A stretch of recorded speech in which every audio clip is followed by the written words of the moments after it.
아멘.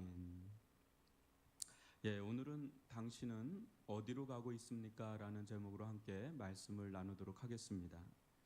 여러분들은 승려 중에서도 땡중이라는 말을 좀 들었을 것입니다.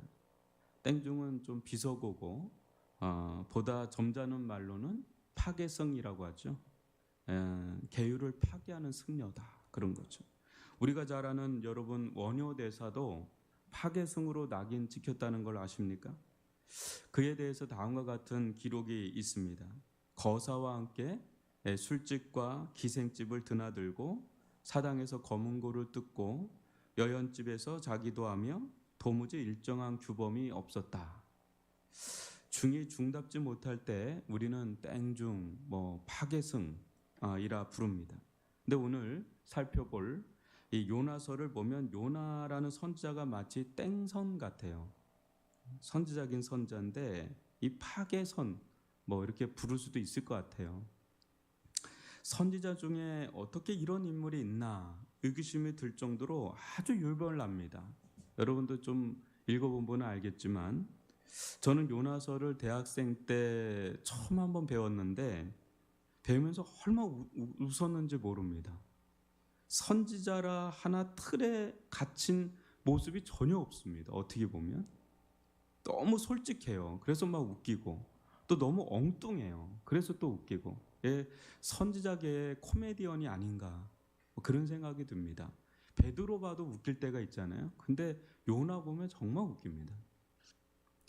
그러나 이 요나서는 우리에게 많은 교훈과 메시지를 던져주고 있습니다.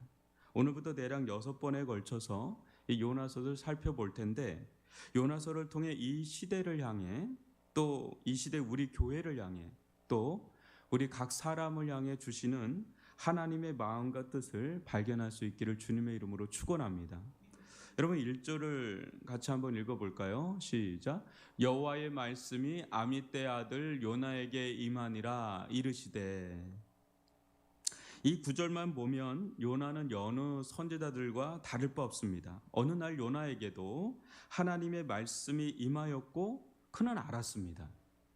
하나님께서 자신을 거룩한 선지자로 부르고 있다는 것을 또 자신에게 전할 말씀을 넣어주고 있음을 그는 직감적으로 알았습니다. 여러분 예레미야 1장 2절을 같이 한번 읽어볼까요? 시작.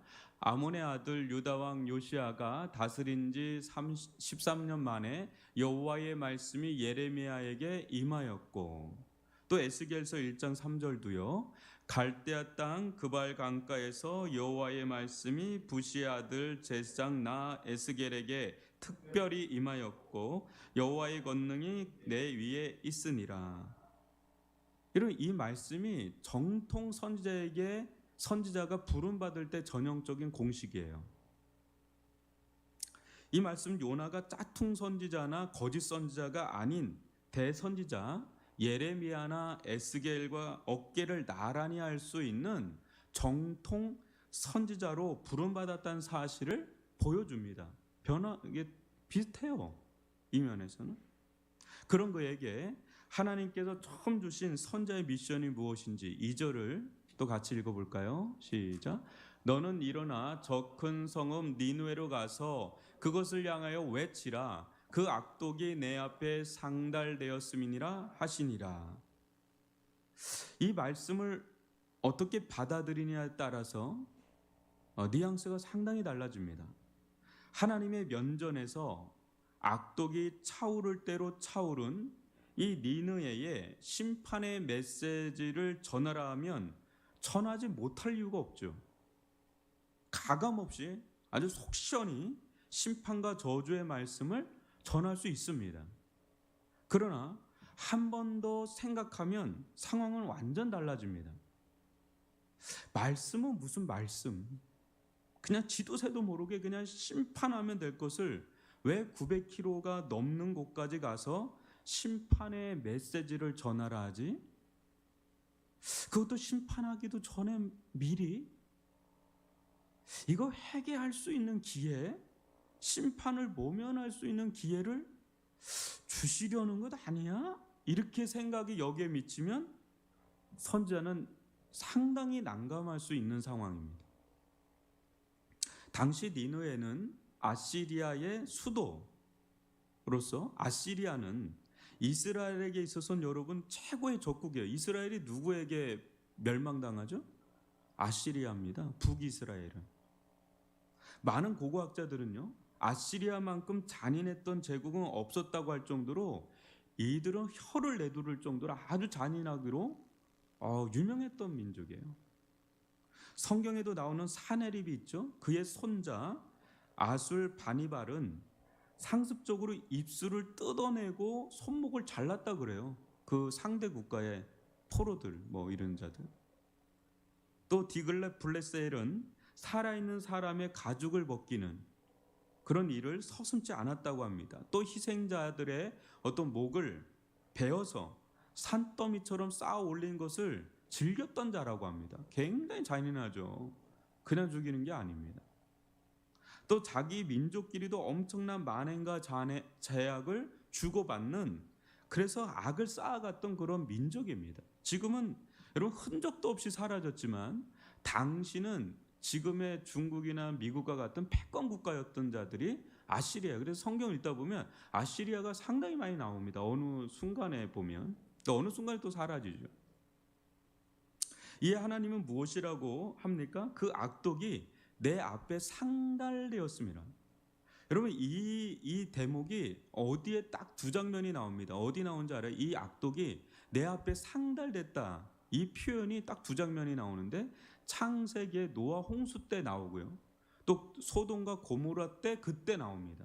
그러니까 그때하고 비준할 정도의 제약이 차오를 대로 차오른 그 지역이 나라가 이 니느웨예요. 그럼 창세기 6장 5절과 6절을 한번 교독으로 읽어봅니다. 여호와께서 사람의 제약이 세상에 가득한가 그 마음으로 생각하는 모든 계획이 항상 악할 뿐임을 보시고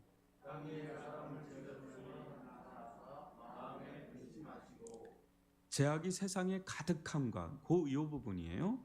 또 창세기 18장 20절 같이 읽어봅니다. 여호와께서 또 이르시되 소돔과 고모라에 대한 부르짖음이 크고 그 제약이 심히 무거우니. 다 이 심판 직전에 그네들의 상태를 말하는 거죠. 요나는 창세기에 나온 이 말씀들을 잘 알고 있었습니다.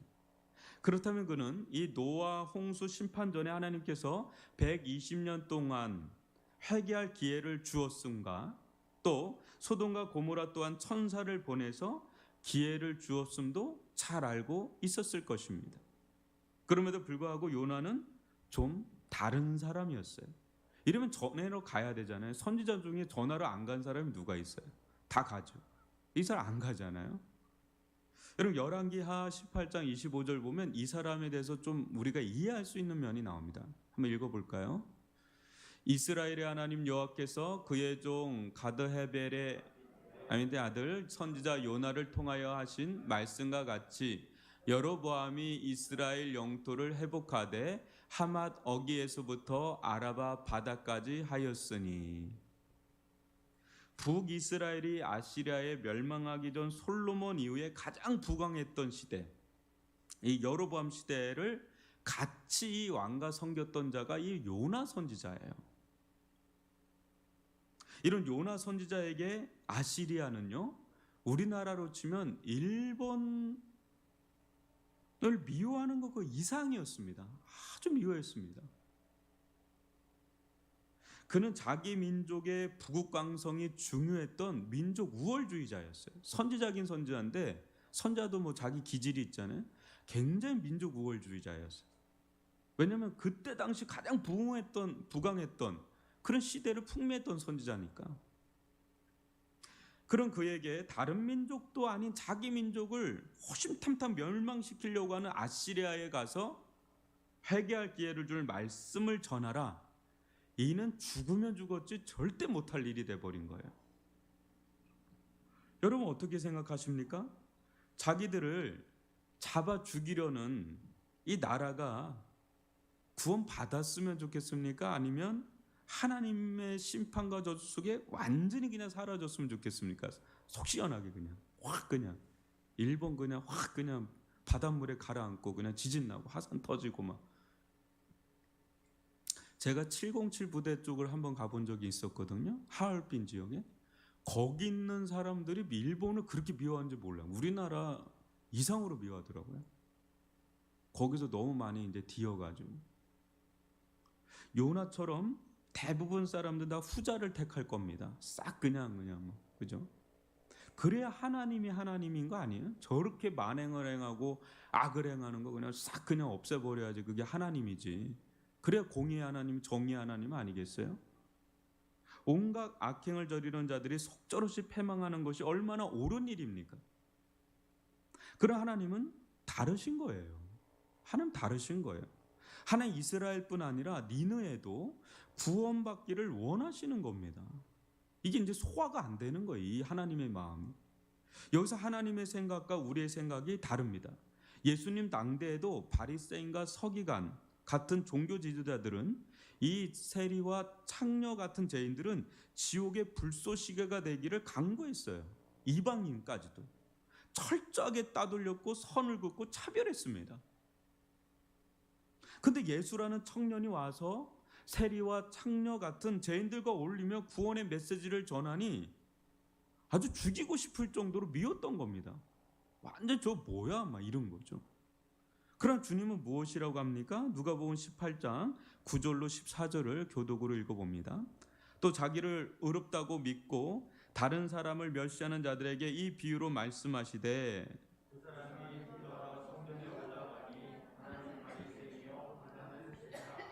바리새인은 서서 따로 기도하여 이르되 하나님이여 나는 다른 사람들 곧 토색 불의 간음을 하는 자들과 같지 아니하고 이 세리와도 같지 아니함을 감사하나이다.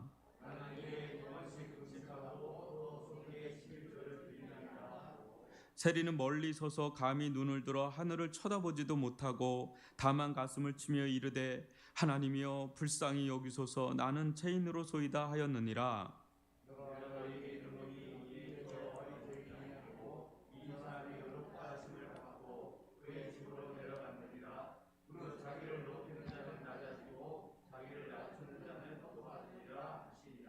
아멘. 사랑하는 성도 여러분, 이스라엘과 이 아시리아 니느웨를 상대적으로 비교하면 이스라엘이 좀 더 의로울지 모릅니다. 그죠? 그러나 하나님께서 이스라엘 택하신 이유가 무엇입니까? 아시리아보다 무엇인가 나아서 그런 것입니까? 절대 아니죠. 아담의 타락 이래로 온 인류는 스스로는 소망 없는 그 죄인의 자리에서 벗어날 수 없는 게 우리 처지잖아요. 그저 하나님께서 일방적으로 이스라엘을 택하신 거 아닙니까? 사랑하시고 구원하신 거 아니겠어요? 그런데 어느덧 자기 의로움이 송글송글 맺히는 거예요. 자기 민족이 다른 민족보다 무엇인가 나아서 하나님께서 택하신 것으로 보는 겁니다. 하나님은 자기 민족만의 하나님이요, 자기 민족만을 사랑하는 자기 민족의 토속적인 하나님으로 전락시킨 것이죠. 그래 저들은 어떻게 되어도 상관없다는 무서운 마음을 품기에 이른 것입니다. 근데 이런 마음은요, 우리도 마찬가지 아닐까요? 여러분, 우리가 구원받은 것은, 또 우리가 이 자리에 있는 것은 어떤 이유 때문입니까? 어떻게 우리가 이 자리에 있는 것입니까? 여러분, 우리가 세상 사람들보다, 다른 사람들보다 좀 더 나은 것이 있어서일까요? 좀 더 나은가요? 제가 보면 천사들 같은데 그러면서 그런 건가요? 절대 아니죠. 절대 아닙니다. 절대 아닙니다. 우리도 그들과 별반 다를 바 없는 그런 삶을 살았던 자들이고 죄인 중에 죄인 아닙니까? 그저 하나님께서 우리를 일방적으로 찾아오신 거예요. 일방적으로 그냥 선택하신 거예요. 일방적으로 구원하신 거고 일방적으로 사랑하신 것, 그 이상도 이하도 아닙니다. 나의 나된 것은 내가 특별하거나 잘나서가 아니죠. 하나님의 일방적인 은혜, 그 하나로밖에 풀릴 수 없는 인생이에요. 우리가 이 자리에 이렇게 있는 이유. 그죠? 그리고 이런 은혜를 주신 것은 우리들끼리 옹기종기 알콩달콩 살라 하신 것이 아니죠. 뭐예요? 그냥 철옹성을 쌓아놓고 우리끼리 그냥 지내라 하신 것 아니죠. 이스라엘을 택하시고 또 우리를 택하시고 구원하신 이유는 그냥 우리끼리 있으라고 그렇게 하신 것이 아니라는 거죠. 뭡니까? 교회가 만약 이 은혜를 니느웨 같은 세상 사람들에게 전하지 않으면 하나님은 여러분 교회를 강제적으로 흩으십니다. 우리가 안 흩으려고 그래도 하나님이 흩으세요. 교회 역사가 그걸 보여주죠. 잘 한번 생각해 보십시오. 우리가 뭐 다른 교회를 어떻다 치고 우리 교회는 여기 왜 있는 거, 어제도 설교를 했지만 우리 교회 여기 왜 있는 겁니까? 교회가 자기들만의 공동체로 견고한 철옹성을 쌓을 때 하나님은요 우리의 죄와 실수를 통해서라도 당신의 뜻을 이루어 가십니다. 그냥 우리끼리 막 있으려고 하잖아요. 그 이상해요. 그 안에서 뭔가 일이 터져요. 그 흩어지는 일들이 일어나요. 흩어지는데 좋아서 흩어진 건 아닌데 알고 보면 그게 다 전도와 선교로 이어지게 되는 교회 역사가 있었다는 거죠. 우리는 여기 위례성을 전도하기 위해서 선교하기 위해서 온 것입니다. 다른 이유 없어요. 처음에는 뭐 다른 이유로 왔는지 몰라도 우리의 본질적인 하나님의 계획은 이 위례 지역을 전도하라고 선교하라고 우리를 도시 선교사로 이곳 가운데 파송한 줄 믿습니다. 여러분 우리를 파송한 거는 누구도 아닙니다. 그 모든 거를 통해서 10km 밖으로 가라 해서 여길로 파송돼서 온 거라고 받아들여야지 상처를 안 받아요. 그렇게 소화할 수 있기를 바랍니다. 이게 영적인 해석이에요. 제가 볼 땐 그렇습니다. 아멘이십니까? 여러분들 얼굴이 아직은 반맨이라는 느낌인데 온전한 아멘이 되기를 바랍니다.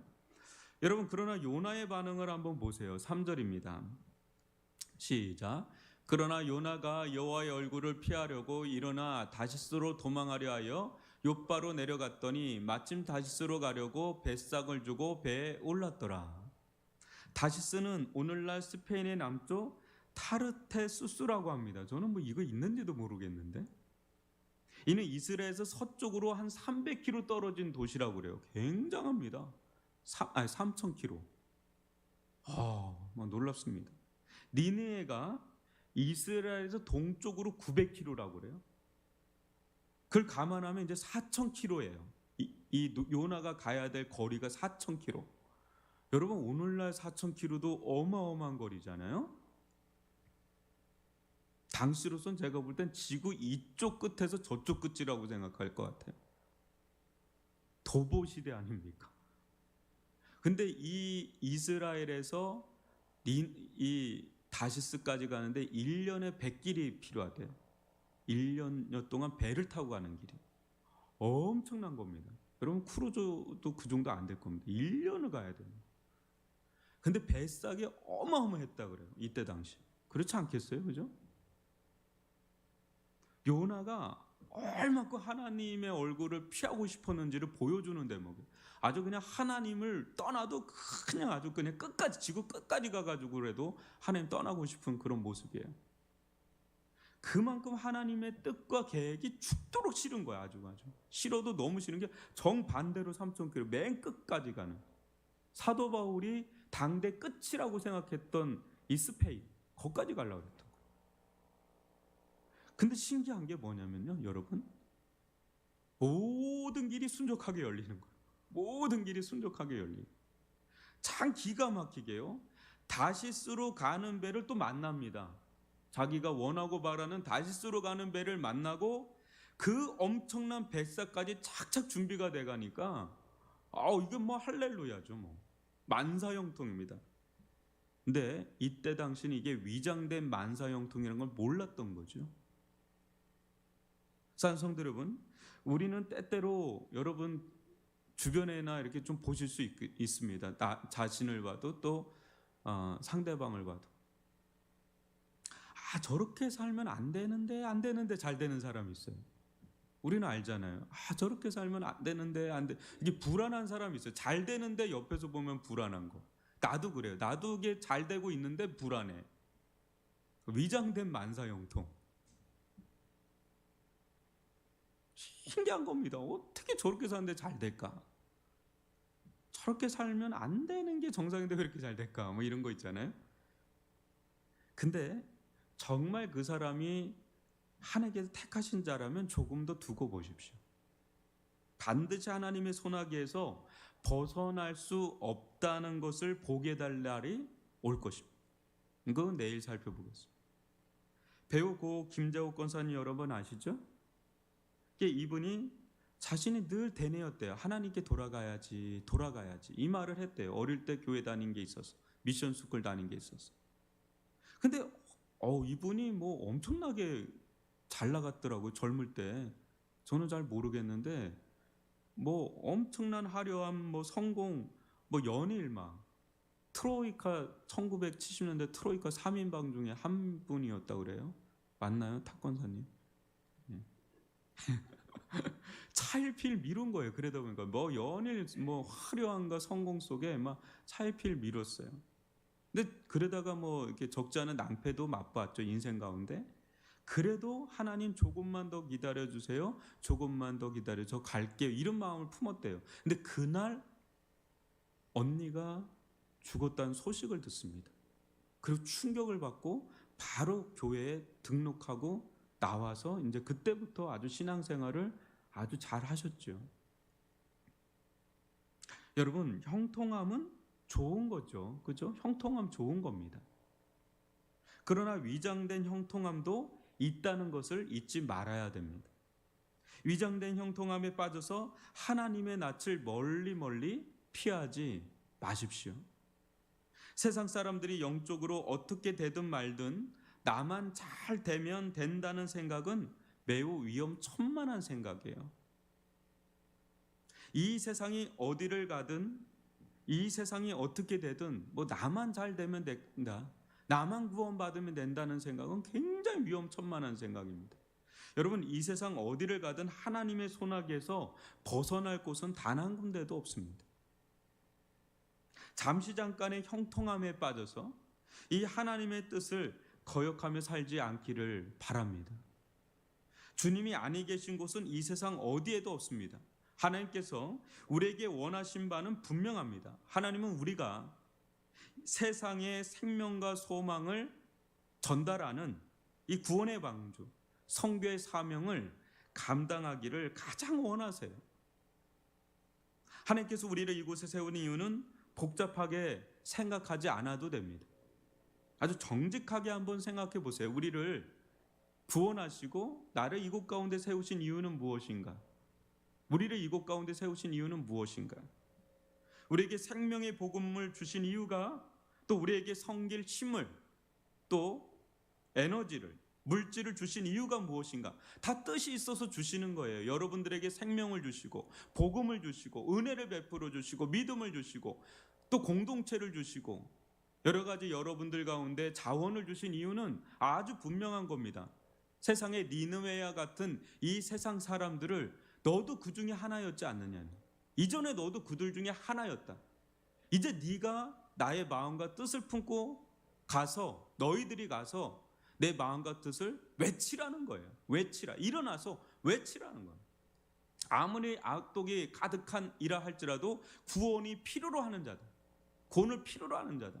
가서 외치라 라는 것입니다. 이 위례성, 이것도 만만한 데 아닙니다. 그죠? 얼마나 잘난 사람들이 여기 모여 있는 데입니까? 잘나지 않으면 여기 못 살죠. 근데 여기 있는 사람들도 구원을 필요로 하는 거예요. 딱 보면 뭐 구원이 필요한 것 같잖아요. 너무 해피하고 너무 좋은 사람들로, 이 사람들은 너무 부러울 정도로 잘 사는 사람들 아닌가. 근데 이 사람들도 구원을 필요로 하는 영혼들이라는 것을 안다면 하나님께서 우리를 이곳에 보낸 이유와 계획이 있는 거죠.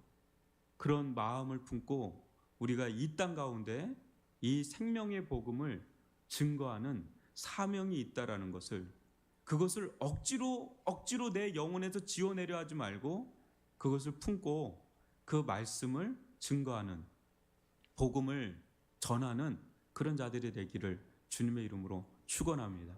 우리 주신 말씀 가지고 재앙의 근원을 발견하다라는